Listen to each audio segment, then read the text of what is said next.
My brother or my sister, how are you doing today? My brother or my sister, shalom or peace. I hope you've had a wonderful day and I hope you continually have a wonderful day and a wonderful weekend. I want to give all the glory to our Father in heaven, and we have one that's very good today. It is called Perception is Reality. Perception is reality.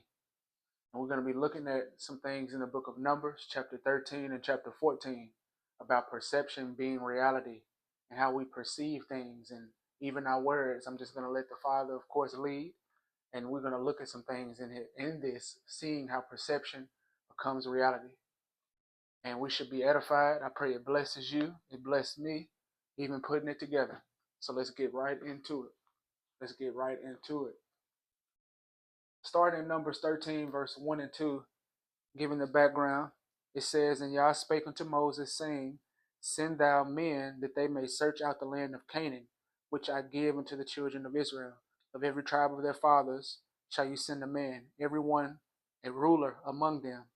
So the Father is saying that He's giving this land of Canaan to the children of Israel, and He's going to send out spies to go search the land, to go see what's going on in the land.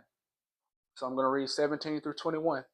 And it says, and Moses sent them after he chose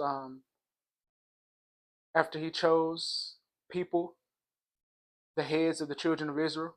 He chose all of them. And then in verse 17 it says, and Moses sent them to spy out the land of Canaan, and said unto them, Go you out this way southward, and go up into the mountain, and see the land what it is, and the people that dwell therein, whether they be strong or weak, few or many, and what the land is that they dwell in, whether it be good or bad, and what cities they be that they dwell in, whether in tents or in strongholds, and what the land is, whether it be fat or lean, whether there be wood therein or not, and be ye of good courage, and bring the fruit of the land.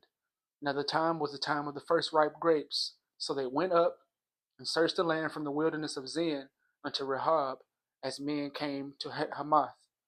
So he sends these people. He tells them to go search for the land of Canaan, go look in the land of Canaan to see if the people that dwell there are strong or if they're weak or if it's a lot of them. Whether they be in tents. Basically, he sent them to go spy the land. All right. So we're going to start now at verse 26 and make our way down to 13. So in 26 it says, And they went and came to Moses and Aaron and all the congregation of the children of Israel unto the wilderness of Paran to Kadesh, and brought back word unto them and unto all the congregation, and showed them the fruit of the land.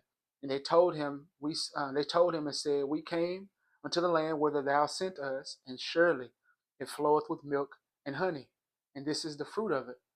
Nevertheless, the people be strong that dwell in the land, and the cities are walled and very great. And moreover, we saw the children of Anak there.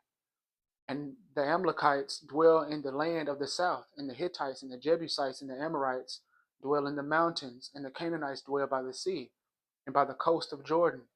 And Caleb stilled the people before Moses and said, Let us go up at once and possess it, for we are well able to overcome it. But the men that went up with him said, We be not able to go up against the people, for they are stronger than we. And they brought up an evil report of the land which they had searched unto the children of Israel, saying, The land through which we have gone to search it is a land that eateth up the inhabitants thereof. And all the people that we saw in are men of great stature.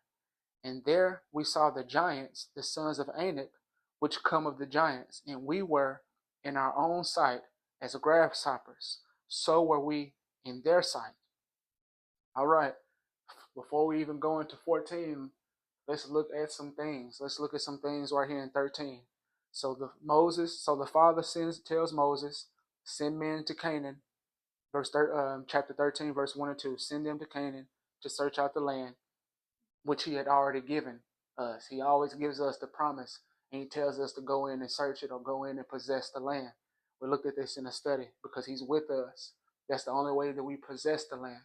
It's not by might, it's not by power, it's by his spirit, it's by his word. He sends us, and we can go in faith knowing that I'm here or I'm doing XYZ because I was sent to go.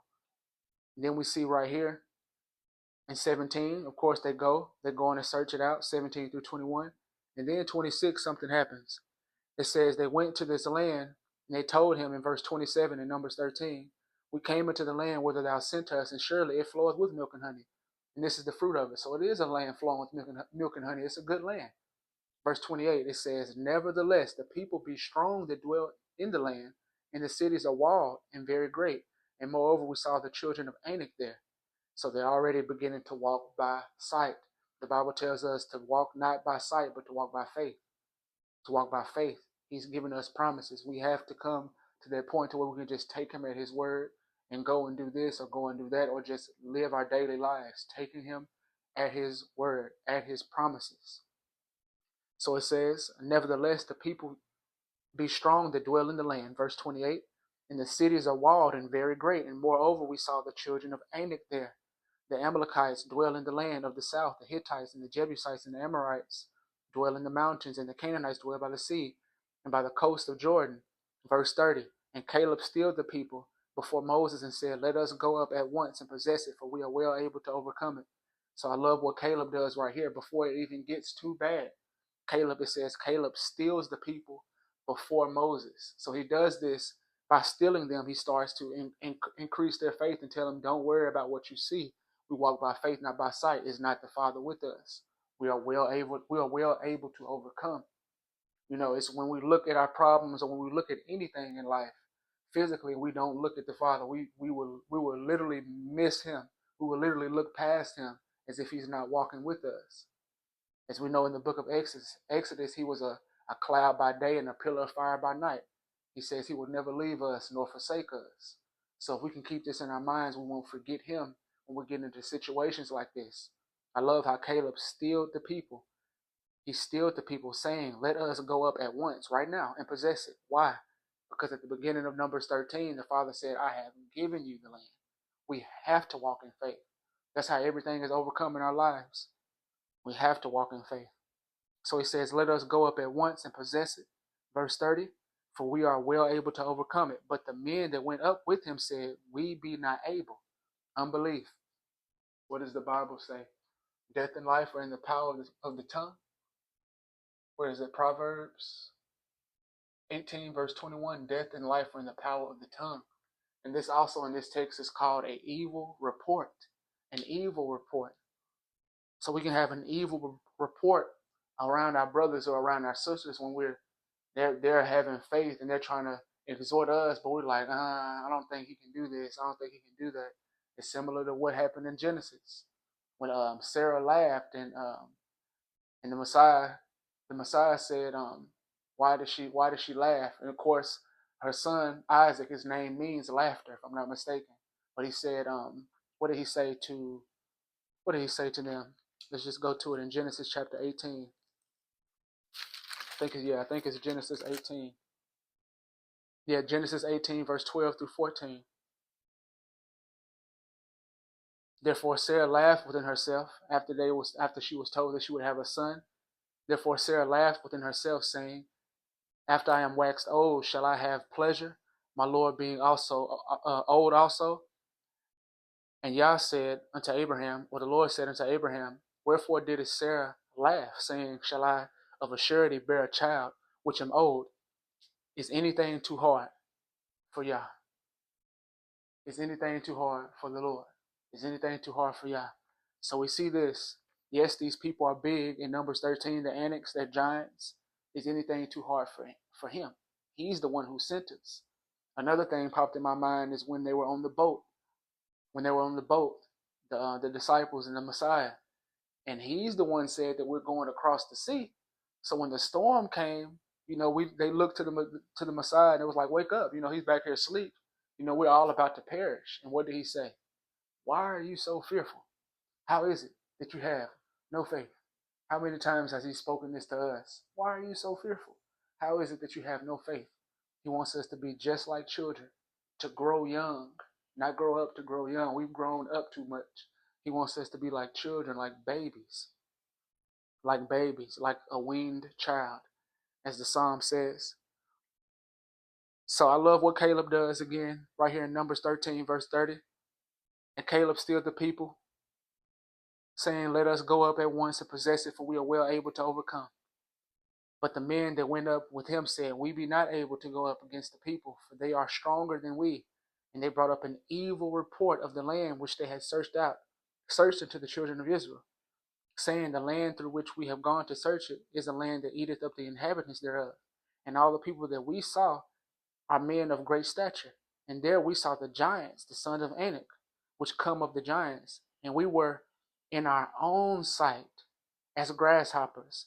And so we were in their sight." So they could have been grasshoppers in their sight. That's fine. But what he says is we were in our own sight. My perception, I see these giants. The Father told me to go and conquer this land. We can't do it. We can't do it. It's unbelief. We have to be free from unbelief. We have to be free from doubt and worrying and be like Caleb and Joshua. We be well able to overcome it because the Father has sent us. He's with us to fight all our battles. What did Moses say at the Red Sea? Yah shall fight for you. You shall hold your peace.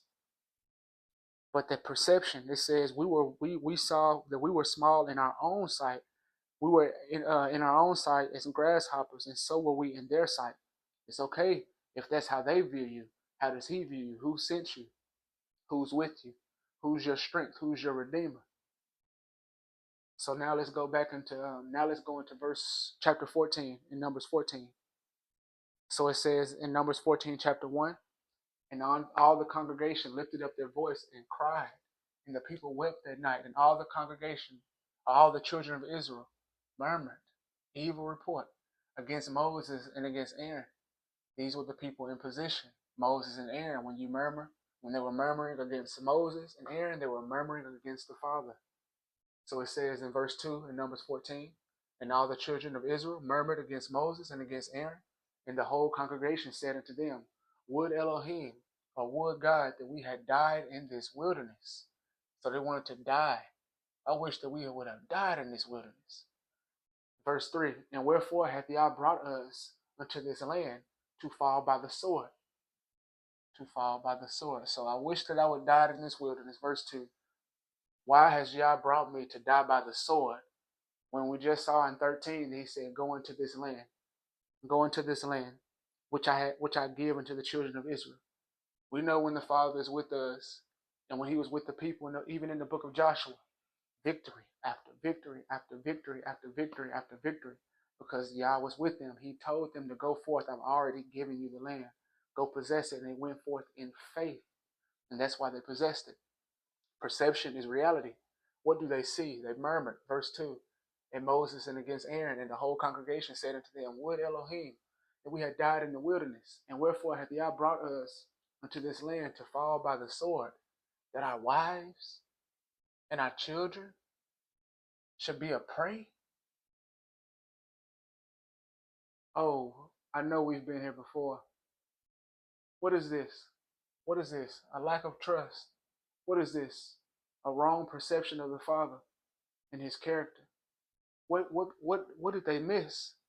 And what have we missed in our lives? We know He came to them in Exodus chapter 6, before He even gave them His commandments afresh. In Exodus chapter 20, He says in Exodus 6 that He's come to deliver the people, and I'm coming to bring you unto myself. That's how He does us first and foremost before anything, because we all come to Him in the beginning of our walk with a lack of knowledge. We don't know anything, and there's so much lies in the world. He has to teach us, and He has to reveal us these things and raise us as children. But He said to them, I'm coming to bring you to myself. In Exodus 6, if I'm not mistaken. Let me just read that in Exodus chapter 6. Yes, in Exodus chapter 6, verse 6. Wherefore say unto the children of Israel, I am Yah, and I will bring you out from under the burdens of the Egyptians, and I will rid you out of their bondage, and I will redeem you with a stretched out arm and with great judgments. Verse 7, and I will take you to me for a people, and I will be to you an Elohim, or a God, and ye shall know that I am Yah, your Elohim, which brings you out from under the burdens of the Egyptians. So He says this, I will take you to me for a people. That's His first thing. I want you to be mine. I'm going to take you to me for a people. The same one who did all these plagues, brought all these plagues upon the children, upon the Pharaoh and his people. to save the children of Israel, and they were still murmuring and complaining because perception is reality. They're seeing all these storms, all these promises, and their eyes are off of Yah. They're off of Him. They're off of Him. They're off of Him. Verse 4 in Numbers 14, it says, "And they said one to another, let us make a captain, and let us return into Egypt." Wow. Let us make a captain and let us return into Egypt. Before we go any further, let's go back. Let's go to Exodus 18. Keeping this in mind still, that perception is reality. Perception is reality. Exodus chapter 18, I'm sorry. And this is the conversation had between Jethro and Moses. What did they perceive?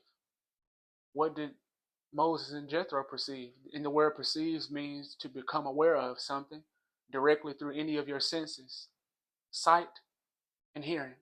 And we know the children of Israel saw mighty miracles and they heard mighty things. Nobody has spoken from heaven, as it says in Deuteronomy. Not once has Yah revealed himself as he did to the children of Israel, speaking from heaven, his words. That's solemn and that's beautiful and that's amazing. But right here in Exodus 18, starting at verse 1, it says, "When Jethro, the priest of Midian, Moses' father-in-law, heard of all that Elohim had done for Moses and for Israel, his people, and that Yah had brought Israel out of Egypt." So right here in verse 1, we see Jethro says that when he heard the senses, what he perceived, in verse 1, he heard all that Yah did for Moses and for Israel.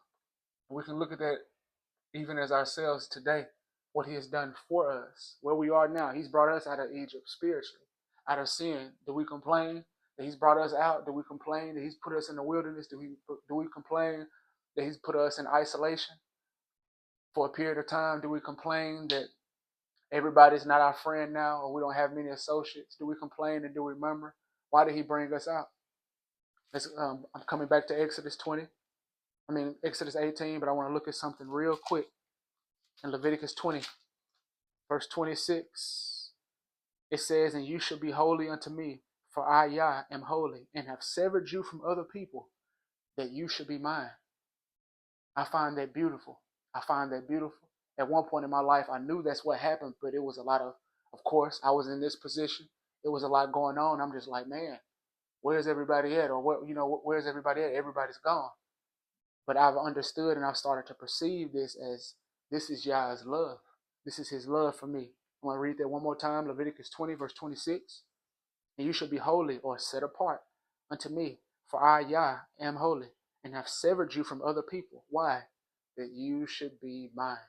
He's taken me to himself. He's taken you to himself. And he severed us from other people that we should be his. And this is what he was doing to the children of Israel. So now back in Exodus 18. Now back right here in Exodus 18. Starting at verse 1, we see that Jethro, the priest of Midian, Moses' father-in-law, heard all that Elohim had done for Moses and for Israel, his people, and that Yah had brought Israel out of Egypt. Then Jethro, Moses' father-in-law, took Zipporah, Moses' wife, after he had sent her back, and her 2 sons, of which the name of the one was Gershom, for he said, "I have been an alien in a strange land." Names in the scriptures, of course, mean something. When they name something or say something, a lot of times, if your Bible has a margin or if you was to look at the word, it always means something. So Moses' first son's name is Gershom. Why? Because he was an alien in a strange land. We know he came out of Egypt and he was now right here with Jethro. He came from being with Jethro. And he named his first son Gershom. All right, verse 4 in Exodus 18, it says, "And the name of the other was Eleazar, for the Elohim of my father, or the God of my father, said he was my help and delivered me from the sword of Pharaoh." So Moses is perceiving something different. He names his whole son Eleazar, meaning that my God is in help, or my Elohim is in help. He named his whole son after the situations that was going on with him. Coming out of Egypt, the Father revealing himself to him and what he did in the land of Egypt for him and for Israel, Yah's people. He named his whole son after everything that was going on. So what was Moses perceiving? The Father's goodness, the Father's love, the Father's mercy, his righteousness, all this for his people. All this. This is what Moses was perceiving because he named his whole son after how Yah was revealing himself to him. Verse 5. And Jethro, Moses' father-in-law, came with his sons and his wife unto Moses into the wilderness, where he encamped at the mount of Elohim, or the mount of God. And he said to Moses, I, thy father-in-law Jethro, am come unto thee, and thy wife, and her 2 sons with her. And Moses went out to meet his father-in-law and did obeisance. I think that's to bow down. In different cultures like that, Hebraically, when somebody would come into a man to show him respect, they would bow down lightly. It's like this in various different cultures as well. So he did this, and he kissed him, and they asked each other of their welfare or how they were doing, and they came into the tent. Verse 8, Exodus 18. And Moses told his father-in-law all that Yah had done unto Pharaoh and to the Egyptians for Israel's sake. So Moses is now giving a testimony to Jethro of all that our father has done. It says Moses told his father-in-law all that Yah or the Lord had done unto Pharaoh and to the Egyptians for Israel's sake. Moses is perceiving something totally different. He's perceiving the Father's power. He's perceiving the Father's goodness, his mercy, his love, his greatness, his plan, and his word. He's perceiving this, and he's full of joy. He's testifying to Jethro something totally different than what we just saw in Numbers 14 and 13 when the children of Israel were complaining. They're looking at the problems and not trusting. It's all boils down to a lack of trust in the Father's power. His goodness is what he's doing to us good. Is this in his plan? Is this his mercy? Is this his love? And it always is.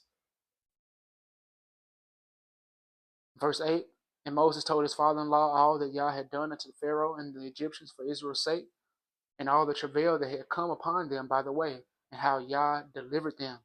And Jethro rejoiced for all the goodness which Yah had done to Israel. Jethro sees the same thing, how good the Father has been to Israel. And Jethro said, Blessed be Yah, who hath delivered you out of the hand of the Egyptians, and out of the hand of Pharaoh, who hath delivered the people from under the hand of the Egyptians.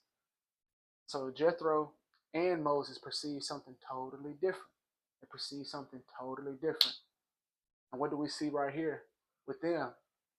And wherefore, back in Numbers 14 now, Numbers 14 verse 3, Numbers 14 verse 2, and all the children of Israel murmured against Moses and Aaron, and the whole congregation said unto them, Would Elohim that we had died in the wilderness. And wherefore hath Yah brought us into this land to fall by the sword, that our wives and our children should be a prey? Were it not better for us to return into Egypt? Did he do that to kill them? Let's go, Deuteronomy 1. Deuteronomy 1 verse 26. It says, Notwithstanding you would not go up, but rebelled against the commandment of Yah your Elohim. Verse 27, Deuteronomy 1. And ye murmured in your tents and said, Because Yah hated us. They thought he hated them. Because I'm taking Egypt out of your heart. In Acts 7 verse 39, it says that they turned back to Egypt in their heart. When Stephen was testified, Acts 7 verse 39, he said the children of Israel turned back to Egypt in their heart. And we just read in Deuteronomy 1 verse 26 and 27 that he said that the Father was bringing them and doing these things and delivering them because he hated them. Because he hated them. But it's really all his love. It's all his mercy. It's all his mercy. So their perception, what they perceived, which became reality, they thought Yah hated them because he's taking away the flesh pots, because he's taking away the ease, because he's sanctifying, because he's separating you, because he's saving you. And he's doing the same thing to us today. So may we humble ourselves and accept everything that Yah allows to happen in our lives because it's for our good. And may we see what Moses and Jethro saw, Yah's power, his goodness, mercy, love, greatness, plan, and word. We haven't lacked any food. We haven't lacked anything. I know I haven't. I'm sure you haven't either, whoever you may be. We haven't lacked anything. He's provided for us in this spiritual wilderness. He will continue to do it because we are his people.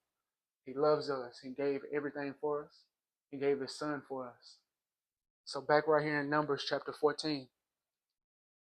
Numbers chapter 14. And he's trying to get Egypt out of the heart, that we may be like Moses, always rejoicing, that we may be like Joshua and Caleb. The scripture says that they followed Yah wholly with their whole heart, everything, great faith, great trust. So in Numbers 14, verse 6, it says, and Joshua the son of Nun and Caleb the son of Jephunneh, which were of them that searched the land, rent their clothes. So they tore their clothes. It was grief after hearing these words, all this murmuring and all this complaining, which is sin. When they heard all this murmuring and all this complaining, and it says right here in verse 6, that Joshua and Caleb, which were of them that searched the land. What was different? They was with the other spies that searched the land, Joshua and Caleb. Why were they different? They believed. They trusted in the Father's grace. They trusted in the Father's power. They trusted in his word. I've given you this land. And them knowing and perceiving and meditating on who he is and what he did to these Egyptians for us, for me, he just said he's with us. Yeah, we're going up. We're going up to the land. We're going up and we're taking it. We're well able to overcome it. As Joshua said, as Caleb said, in Numbers 13, verse 30. So they rent their clothes. Verse 7, and they spake unto all the company of the children of Israel, saying, the land which we passed through to search it is an exceeding good land. If Yah delight in us, then he will bring us into the land and give it us, the land which flows with milk and honey. Only rebel not ye against Yah or the Lord, neither fear ye the people of the land, for they are bread for us. Faith. He says they're bread for us. Their defense is departed from them, and Yah is with us. Fear them not. But all the congregation bade stone them with stones. They was about to stone them with stones because they were speaking faith. They had the evil report. They had faith. We can overcome. They're trying to stone Joshua and Caleb. But all the congregation bade stone them with stones, and the glory of Yah appeared in the tabernacle of the congregation before all the children of Israel. And what did he say? And Yah said unto Moses, how long? He's saying this to me and you. How long will this people provoke me? How'd they provoke him? How long will it be ere they believe me? For all the signs which I showed among them. How long will this people provoke me? And how long will it be that they believe me for all the signs which I have showed among them? They was provoking him because of unbelief and doubt and disobedience. They were provoking him. How long? He says it to us, and this is a lesson in this. He was waiting on them to believe. I've given it to you. Just go up. Trust me. Trust my word. Remember, even as he says, remember the Sabbath. Remember the Sabbath. And often, even in Deuteronomy 5, he says, remember, it's connected with the Sabbath. Remember how you was in Egypt and how he had brought us out. Let's look at that in Deuteronomy, I think it's 5. Yeah, Deuteronomy 5, verse 15, it says, and remember that thou was a servant in the land of Egypt, and that Yah thy Elohim, or the Lord your God, brought you out thence with a mighty hand and with a stretched out arm. Therefore Yah thy Elohim commanded thee to keep the Sabbath day. So you see how it's deliverance from bondage, and to remember where you once was, that we may do what Jethro and Moses did, praising Yah. We was lost. The wrath of Yah was upon us. We was lost until the Messiah came into our lives. The wages of sin is death. The soul of sin shall die. He saved us from his wrath. He saved us because he loved us. He saved us because he loved us. Was it because he hated us? That's what they thought. In Deuteronomy 1, verse 26 and 27, it says, Yah has done this because he hates us. He's letting us suffer. He's trying us. He's letting us suffer from hunger. We have to fast now. I can't eat what I used to eat. Yah hates us after doing all that he did to this whole other nation for them. For them. They wasn't perceiving it right. They wasn't perceiving his character and his love. And I'm big on Yah's character. I believe when we know his character fully, it brings much peace and it brings much rest because we know him. That whenever situation we get in, we can know how he's going to act because of his testimonies, how he's acted with the forefathers from Genesis all the way to Malachi. So yeah, we see that them remembering how they came out of bondage in Egypt is also linked to the Sabbath day, and we can do the same, remembering where he's brought us from, that we may praise him, that we may give glory to him. That's how we're filled with the Spirit, by giving psalms, singing melodies. Be filled with the Spirit. Be not drunk with wine, wherein is excess. It says in Ephesians, but be filled with the Spirit. And then it goes right into the Psalms. Sing psalms and make melody in your heart because of what the Father has done to us, what he's doing for us, and what he has for us in the future. What he has for us in the future. All right? So even one more thing that they did, so we can learn from their mistakes. In verse 4 in Numbers 14, it says, and they said, we be a prey. No, it says, and they said one to another, let us make a captain and let us return into Egypt. We're going to look at something in the book of Samuel, because this was pretty serious, them even saying this. And Yah was still dealing with them throughout all of this. When he says, let us make a captain and let us return to Egypt. They have a whole king. They have somebody with them. It's the Father. In 1 Samuel chapter 12, verse 12 and 13, and 16 through 19. 1 Samuel chapter 12, verse 12 and 13, and 16 through 19, it says, when you saw that Nahash, the king of the children of Ammon, came against you, ye said unto me, nay, but a king shall reign over us, when Yah your Elohim was your king, or when the Lord your God was your king. So they said, when they saw Nahash, the king of the children of Ammon, when they came against the children of Israel, they said, we want a king to reign over us. But the text says, when the Father was already our king. We already have a king. And what do they want right here? Let us get a whole other captain. We don't even want to follow Yah. We don't want to deal with him anymore. Let us make a captain, and we want to go back to Egypt. Is what they were saying. Now therefore, behold the king whom you have chosen and whom you have desired, and behold, Yah has set over you a king. He gave them their wishes. And it was Saul, but the Father sees in the heart. That's why he anointed David while Saul was still king. Yah doesn't look on the outward appearance. He looks on the heart. He gave them what they wanted. Now, in verse 16 through 19, it says, now therefore stand and see this great thing which Yah will do before your eyes. Is it not wheat harvest today? I will call unto Yah, and he shall send thunder and rain, that ye may perceive, perception is reality, and see that your wickedness is great, which you have done in the sight of Yah, in asking you a king. Imagine opening the sea, plague after plague after plague. They're not getting touched. Miracles, signs, wonders for this people, and they're still complaining. If I was a father, I don't have any children, but if I was a father, I would be like, son, do you not trust me? What's wrong? Did you not see? Do you not see that I love you? Do you not see that I'm with you? I am with you. I just destroyed a whole nation for you. I can see why y'all gets mad when we complain and we murmur continually.